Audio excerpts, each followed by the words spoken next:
So to me, it wasn't, I didn't look at any one thing in her life, because I think she's so much more than this thing that happened to her. And yes, it can change the course of her life, but it doesn't define her. She defines herself. And that to me is really, really beautiful. She's not a victim and she's not a survivor. That to not be defined by the men in her life, whether it be her father, whether it be this beautiful love that she has, or whether it be this toxic love that she has, she's never defined by the men in her life.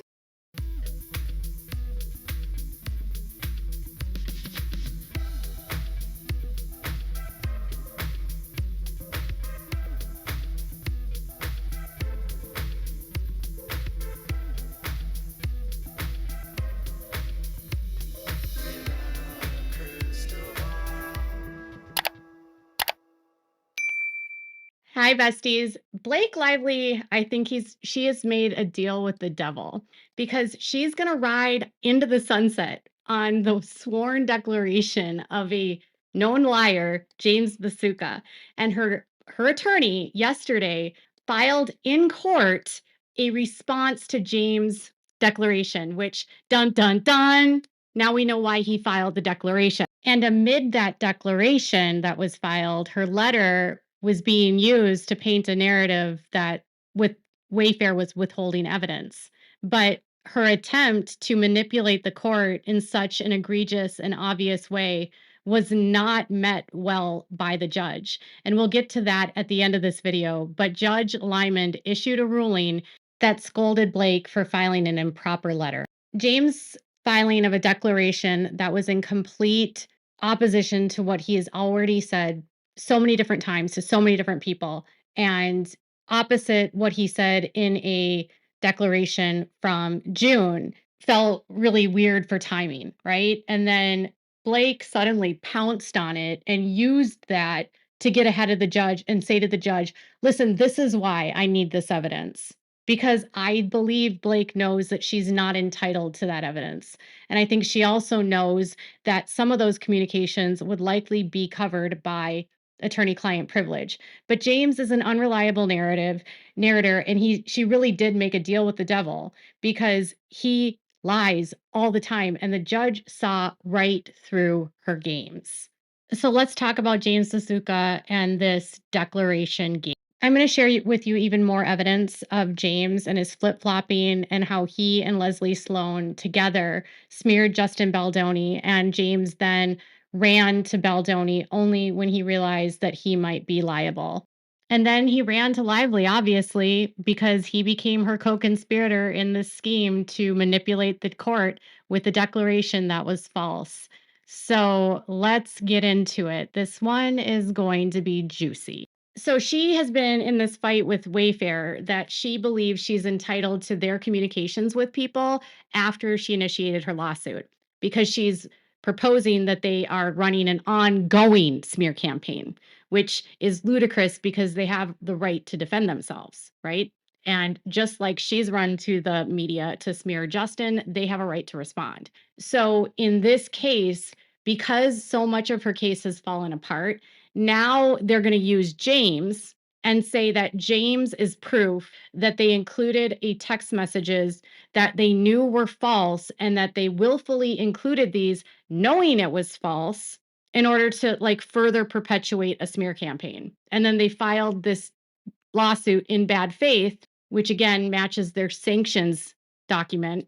And they're using this as a means to, get evidence that they believe they should have access to in most circumstances would not be available to them.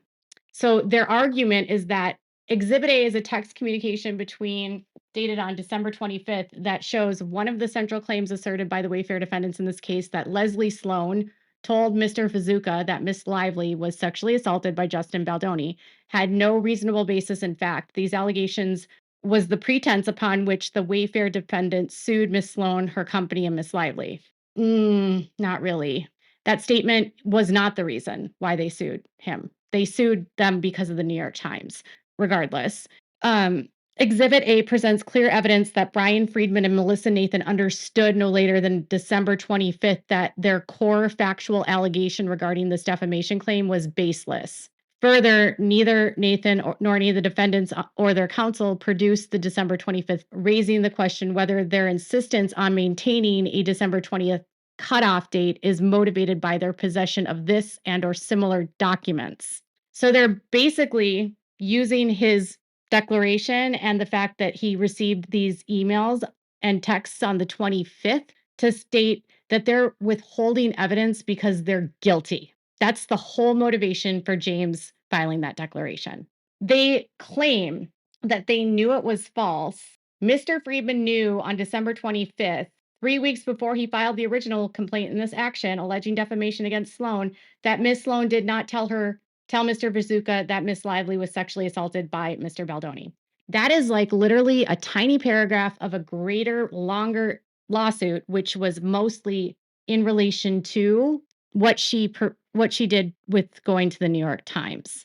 And Mr. Vituscka's text messages with defendant Nathan and Freedman are exactly the types of communications that Miss Lively sought when she propounded discovery demands, not only upon the defendants, but also Freedman and his firm. So they're claiming that, all this stuff wasn't to harass content creators. It was actually because they wanted these communications.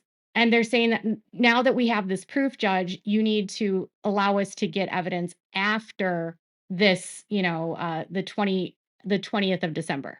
And if you recall, Exhibit A that he sent, it says to Miss Melissa Nathan and Bryan Freedman, James and Bryan, James, I know that it's the holidays, but would you be able to screenshot those texts you have with dates? Anything you have is helpful. Thank you. Bryan, it will be easier to send you the screen recording of our conversation, which I can scroll through slowly in the conversation, and you can see that Leslie bashes Melissa, tries to get me to say that Melissa was planting stories and bad-mouthing Blake, then goes off and calls Stephanie Jones a liar, and never once did she mention anything about sexual harassment. Here is the recording. He's talking about the conversations in August. In August, they were not ever disputing that the comments were made in August. They said that their claim was that Leslie had ramped up after August and now was saying that she was sexually assaulted. Many times she gives us information and then her client gets mad and then she comes back and says she never gave it to us and it's a lie. I had many conversations with her about Blake and never once did she say anything about sexual assault. I had a 3-way call with her and Melissa and she never said anything about it then either. I hope this helps in some way. If nothing else, it shows that she doesn't like Melissa and she tried numerous times to get me to say that Melissa was planting stories or that Melissa was bad-mouthing Blake. After I told her countless times it was not the case, she kept going. In fact, I have a communication with him from him to his internal editors where he tells them that the sexual harassment and assault never came up in his reporting from August. From August. He says, I wasn't even aware of such allegations until they appeared in her civil complaint. They said in their lawsuit that's now dismissed that Leslie had ramped up later and added this to the conversation. Also want to note something here that I thought was suspicious right off the bat is that he claimed his phone was stolen. And so he didn't have access to communications. And so they wouldn't be able to get anything that he had with Leslie Sloan. And then he also sent an email and said that he had deleted communications with Sloan and that he retrieved them. So he admitted to deleting evidence and then retrieving it, although we don't know to what extent. And then he also said that his phone was stolen, so he didn't have access to any of the text messages or communications he had with Sloan. Those were two things I thought were really weird. Like, how do you not have this evidence? So your phone got stolen and you don't have access to any of this information anymore. I don't know. I just thought it was weird. He also admitted that after his phone got stolen, he cleared out his iCloud to protect his identity. So evidence was deleted, period. Indirectly or directly, it doesn't matter. Evidence was deleted. Whether he intended for it to be deleted or not, I have no idea.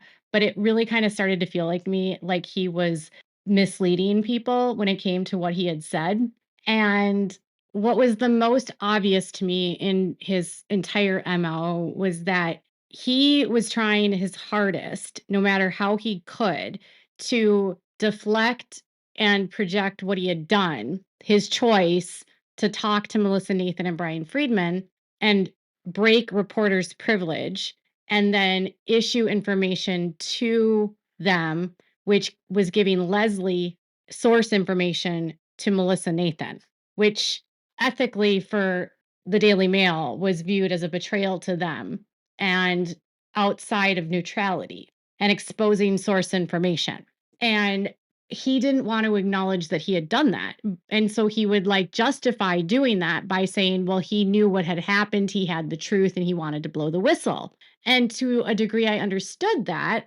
But it also felt very clearly like he was aware of his own involvement in doing it. And Daily Mail's position the entire time was that, listen, you're the one that put yourself in this situation. Had you followed our guidelines and ethically been about what we do here, you wouldn't have disclosed source information to another source, which is Melissa Nathan, and you wouldn't have said in a text message that now Leslie is saying sexual assault, because Daily Mail did not refute that James said it. James came up with this excuse of what it meant after he said it to justify and to get out of any sort of liability that he found himself in, because Leslie could, if she had wanted to, sued him, right? And that's a big issue, right? And then Leslie was also subpoenaing Daily Mail, and Daily Mail wanted out of that subpoena, and they were mad because the only reason they were in the middle of this is because James, their reporter, put them in that position. Whether you agree or not with them taking information from Sloan and publishing it, and it's not true, is neither here nor there, because it's a rag magazine that posts gossip, and they give both sides the opportunity to tell their side of the story for the most part. But the way that Blake and James are framing it right now is that the reason why James got fired was because Melissa Nathan and Bryan Freedman put it in this document, put it in the complaint, exposed his identity, didn't get permission from him, right? And that's the reason why he got fired. And Blake is saying he never meant that. And they knew he never meant that. And they knew he said that he never heard that from Leslie Sloan. Well, James sent me a 7-page letter that was marked confidential that he received from his employer when he was fighting with them about his termination. And they don't agree that he even qualifies for whistleblower status because they say he actively engaged in the discussions about the declaration. He was involved from start to finish in what he wanted to include. He gave his feedback. He shared insight the entire time. But they most specifically refuted his claims that the reason why he was in this mess was because it was Daily Mail's fault, or it was Leslie Sloan's fault, or it was Bryan Freedman's fault. They put it squarely on him. And they also acknowledged in this letter that was sent to him and his attorneys that he absolutely poured fuel on the fire and said what he said. I'll just read this to you. Mr. Vituscka's present recitation of the events leading up to his signing the declaration is shockingly dishonest. Mr. Vituscka voluntarily discussed Blake Lively's claims against Mr. Baldoni with his publicist, Miss Melissa Nathan, and Mr. Baldoni's lawyer, Bryan Freedman, via text, and provided them with screenshots of conversation he had with another source, Leslie Sloan, Miss Lively's publicist. He shared this information in connection with their defense and preparation of a case against Miss Lively and Miss Sloan. And as you know, when Mr. Baldoni filed a complaint against the New York Times in Los Angeles on December 31st, he included screenshots of text messages between Mr. Vituscka and Miss Sloan that were provided by Mr. Vituscka to Miss Nathan and Mr. Freedman. These screenshots showed that Mr. Vituscka had written to Miss Nathan. She, Miss Sloan, said the whole cast hates Justin. This has nothing to do with Blake. And now she's saying that Blake was sexually assaulted. Significantly, by providing his text messages with Miss Sloan to Miss Nathan and Mr. Freedman, Mr. Vituscka improperly involved himself and the Daily Mail in an active litigation. Mr. Vituscka's actions providing text messages from one source, Miss Sloan, to other sources, Miss Nathan and Mr. Freedman, were a clear violation of journalistic norms and ethics. Journalists are supposed to report on a story, not become the story. As a result of Mr. Vituscka's actions, which demonstrated a lack of neutrality, it was decided that the Daily Mail could no longer have Mr. Vituscka's byline on reports on the Lively Baldoni dispute. In addition, the messages that Mr. Vituscka sent to Miss Nathan indicated incorrectly that Miss Sloan had stated that Mr. Baldoni was sexually assaulted Miss Lively. Did you see that? The messages that he sent to Miss Nathan indicated incorrectly.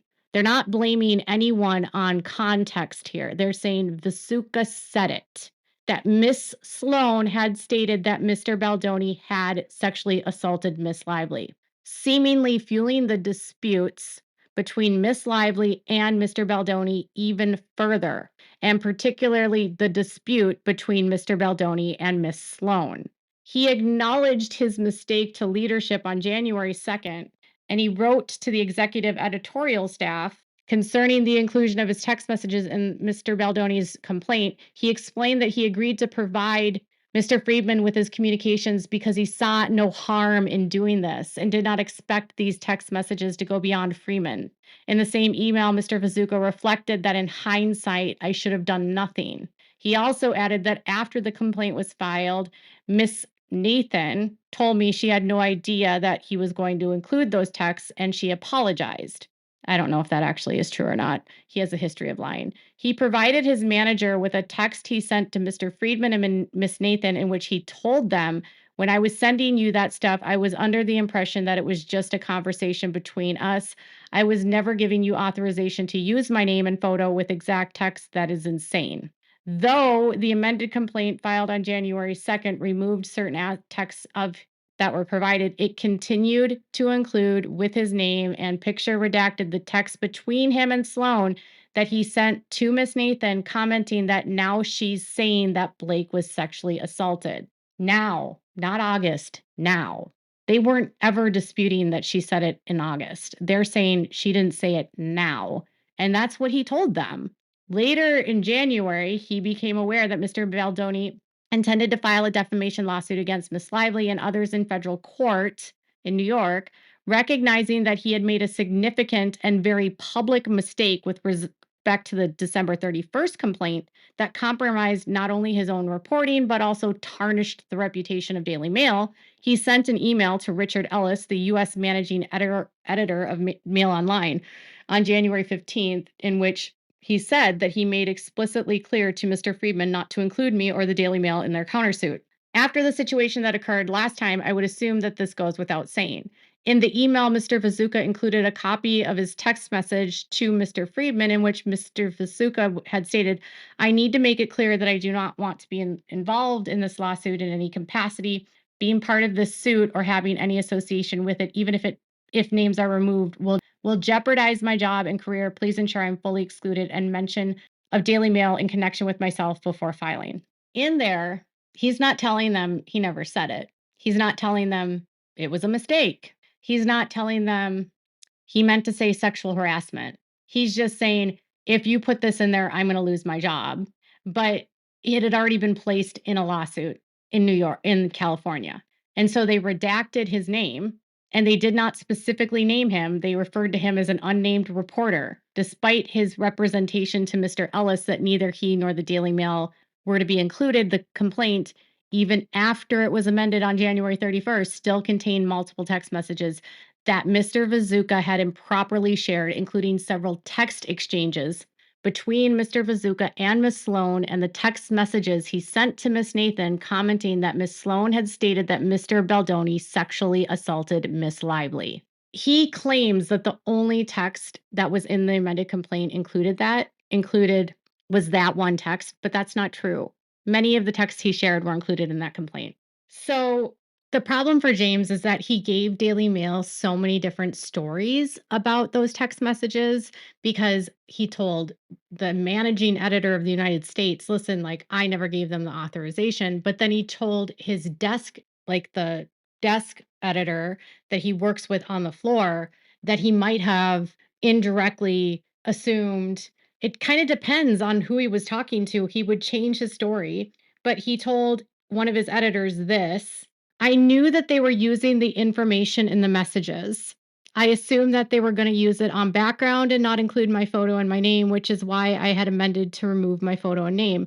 But even after it was recommended, I was okay with the text messages with Leslie remaining in there. Not only that Beth told me that this was the lawsuit from Wayfarer against Baldoni, and this was not the lawsuit from Wayfarer against New York Times Leslie is referring to. She told me that they're going to use this against the Wayfarer parties to have their case dismissed. So even in his own sentences, he contradicts himself about did he give permission or did he not? And I shared an email previously where he says, well, I might have indirectly sort of kind of told them that, but because my phone was stolen, I don't have access to those emails. So I don't know if I gave them permission or not. I can't even remember what I told my mom last week. His story changed a lot about that authorization. Daily Mail acknowledges multiple times that he absolutely told Miss Nathan that Miss Sloan told him that Justin Baldoni sexually assaulted Miss Lively. They're not disputing it. And they're saying he told them this. Now he's saying he said it incorrectly. And now he's saying it was inaccurate and out of context. And so it's everyone else's fault. But from their position is he inserted himself into a situation that he shouldn't have inserted himself in because of the Shield law in New York and reporter neutrality and reporter's privilege, because he waived reporter's privilege by sharing that information with them. And he's also placing himself in the middle of a dispute. So listen, whatever his intentions were to send the information, he absolutely said it. And from Daily Mail's position, he said it.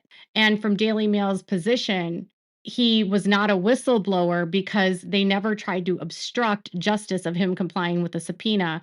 And had he not even talked to Freedman to begin with, and him going there and him volunteering information to them, this never would have become an issue. And they blame him for making the statement incorrectly that Leslie Sloan told him that Baldoni sexually assaulted him, Blake. And as far as why he was fired, they told him in that letter, Mr. Vituscka sending Baldoni's legal team text messages discussing his communications with Leslie Sloan and providing screenshots of those communications, which is an unacceptable thing for a journalist to do. Vituscka caught on video apparently keying an elevator in the Daily Mail's New York office by seemingly scraping his key across an elevator door, which the landlord said caused damage that it made Daily Mail pay for. And then Mr. Vituscka posting Sloan's subpoena on social media with provocative commentary. And Mr. Vituscka told Daily Mail that he regretted the information and he acknowledged the elevator door situation and he acknowledged his poor judgment, and they denied that he has any standing for whistleblower claims. And they went as far as to say this: the press coverage that Mr. Vituscka complains of was plainly a result of his own actions. His sharing of one source's text messages with another source, his voluntarily participating in a litigation he was reporting on, and his use of the phrase sexual assault instead of harassment, and not something the Daily Mail caused or controlled. So from their perspective, the only reason Daily Mail had to get involved was because of his choices and his behavior and him saying, and they're literally acknowledging that he told them, James told them that Sloan told him that Baldoni sexually assaulted Blake. And then after he said it, now he's coming up with a story for why he didn't say that. It's called backtracking. And then he's admitting to deleting evidence and deleting his cloud because he needs to protect his identity and deleting emails with Leslie Sloan. So the truth is, if Blake believes she can stand on this, she's insane.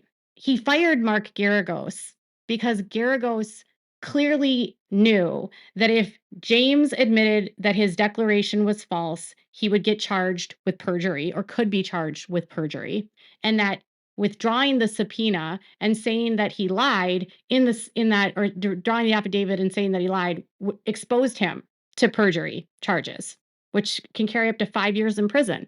And he misled Garagos about his involvement He misled Garagos about his behavior and his insubordination at the Daily Mail. It got to a point with Garagos that they knew that Vituscka was an unreliable witness and he was lying. And so he was begging Garagos to do anything, and he wouldn't, because he effed himself, because he lied to everyone. He lied to Daily Mail, he lied to Wayfarer, he lied to me, he lied to any other content creator that he brought in. And if you spend time reading through his emails, he contradicts himself and he tells different stories to whoever he talks to. So it's hard to know what the truth of the matter actually is. And he changed his story aggressively when he got in trouble with his job. And they told him, listen, you shouldn't have been involved in this. You're working for Daily Mail. This is not your responsibility. Even if you had the proof that you say you have, your job is to report news, not to get involved in the situation. Even if you think you can exonerate someone, your job is to be a reporter, not to be a part of the story. And at the end of the day, he wanted to help Justin, but then he also lied to Justin and he misrepresented what he knew. And he also deleted evidence. He was someone that worked with Leslie for years, had a relationship with her, and was a fan of Blake. And he got involved in the story in August because he wanted to squash any idea that the problem on the set was Blake. He wanted to get to the root problem. He wanted to help Leslie blame the other person. And then when it was exposed via the New York Times, then he says, oh, I needed to reach out to Bryan Freedman and defend my reporting and say that Melissa never smeared anyone. And actually, it was Leslie that smeared people, and I helped her. I think his first story that he ever told me was the truth. And that was that they want him out, Leslie does, because they know what that relationship between them was. They know that he put stories out for them that might have been false. And then he changed teams to help Wayfarer only after it might have been revealed that he contributed to helping Blake lie. And now he's flipping back to Blake. James was so erratic in the time that I spoke to him. He was very up and down and all over the place. And at one point, he drafted a red lined declaration where he was going to change his story yet again. And he was going to try to say and lie that he did not author the text message that said that now she's saying Blake was sexually assaulted. He did a red line and he emailed this to me, and it says, I am the Daily Reporter that I did not author the text messages at paragraph 193. That was Freedman's error in the Wayfarer party's amended complaint. The text messages on 193 are from a lawsuit against New York Times, not against Sloan. My use of the phrase sexually assaulted was a mistake. I meant, and he said, due to the fact that Freedman erred in paragraph 193, this has no relation to the text with me and Nathan on the same page. I told my former counsel and bosses in emails, texts, regret nothing. Further, this phrase was in reference to the allegations in the complaint that Blake Lively filed the CRD complaint in California. The phrase was not in reference to any conversation I had with Leslie Sloan. Sloan left this out everywhere to conveniently match her narrative and spin this into something it was not. Miss Sloan never told me that Miss Lively was sexually harassed or assaulted by Justin Baldoni. Sloan never did tell me because she was not sexually harassed or assaulted. And info Sloan gave me was very anti-Baldoni, but she never mentioned assault or harassment, which is why I knew Blake was lying when the New York Times article came out. Also, I said that she never said this to me in texts that were removed from the complaint when it was amended. He was going to go do a red line and perjure himself again and say that he didn't author those texts and that somebody else did. That's what we're working with James. So now let's get to the order by the judge, because clearly the judge had an idea of what was going down. The timing was not at all coincidental that he would file a motion and a declaration to clear the record with a date of December 25th, specifically to help Blake get access to more communications after the 25th to prove some sort of smear campaign. And then Blake then referenced that she needed something after December 25th. No coincidence there that they're fighting about communications after December 20th. And the judge realized very quickly that she and James likely were conspiring together. And he wrote, Plaintiff Blake Lively filed a letter with the court on August 21st, ostensibly in support of her motion to compel the Wayfarer parties to produce documents post-dating December 20th. Although the court granted the Wayfarer parties leave to file a supplemental letter regarding that issue, it did so only because Lively provided certain evidence for the first time in her reply brief. The court did not similarly grant Lively leave to respond to the Wayfarer parties' supplemental letter. The Wayfarer parties have therefore are relieved of any obligation to respond to arguments made in Lively's letter. He literally just cleaned up the docket himself. Wayfarer didn't even have to fight that letter. They didn't even have to ask for it to be struck from the record. He literally just said, you don't have to respond to this because that's nonsense. She doesn't have proof. She doesn't have permission to file that. It's irrelevant. And he clearly saw what she was doing because it was going to open up a whole dialogue that he knew was going to turn into a mess on his docket. And most importantly, he's removing responsibility from Wayfarer to respond to bullcrap that Blake is using. She literally just tried to manipulate the court, and the judge said, I don't think so. So that's safe for now, I guess. And Mr. James, in his attempt to rewrite history for the 15th time with help of Lively, fails again. Blake has been very busy trying to manipulate this docket this week. She can't say crap about anyone, but she's going to employ others to do it for her. She's got her minions and her puppets saying things to the judge to disparage. And today the judge stepped in on Wayfarer's behalf and said, you don't have to respond to that. It was a very nice way of telling Blake that she was out of order. So what are your thoughts about Blake and James?